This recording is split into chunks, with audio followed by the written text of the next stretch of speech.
ঈদের ছুটি শেষে নিউজিল্যান্ড ও পাকিস্তান সিরিজকে সামনে রেখে কন্ডিশনিং ক্যাম্প শুরু করেছে বাংলাদেশ দল। মিরপুরে প্রথম দিন কাজ হয়েছে ফিল্ডিং ও ফিটনেস নিয়ে। জেমস প্যামেন্টের অধীনে নিজেদের ঝালিয়ে নিয়েছেন লিটন, মেহেদী, আফিফ সোহানরা। ছিলেন হেড কোচ ফিল সিমন্সও। 4 এপ্রিল শুরু হবে স্কিল ক্যাম্প। সিরিজ শুরুর আগে প্রস্তুতি ম্যাচ খেলার পরিকল্পনা আছে টাইগারদের। ঈদের ছুটি শেষ, নীরবতা ভেঙেছে হোম অফ ক্রিকেট। সাদা বলের সিরিজ খেলতে এপ্রিলে আসবে নিউজিল্যান্ড, এরপর পাকিস্তান আসবে টেস্ট খেলতে। 6 ক্রিকেটার খেলতে গেছেন পিএসএল। বাকিদের হাতে যথেষ্ট সময় আছে নিজেদের প্রস্তুত করার। সেই সুযোগটাই কাজে লাগাতে শিষ্যদের নিয়ে মিরপুরে tiger head coach Phil Simmons.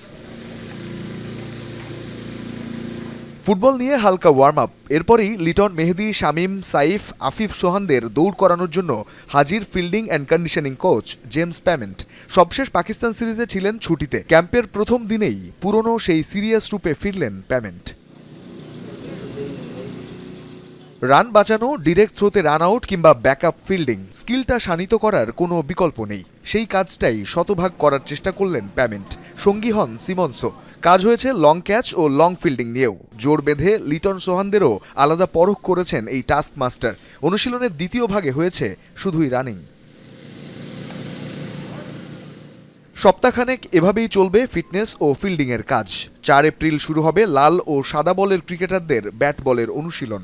10 অথবা 11 এপ্রিল থেকে শুরু নিউজিল্যান্ড সিরিজের জন্য চূড়ান্ত অনুশীলন। সিরিজ শুরুর আগে প্রস্তুতি ম্যাচ খেলার পরিকল্পনাও আছে টাইগারদের।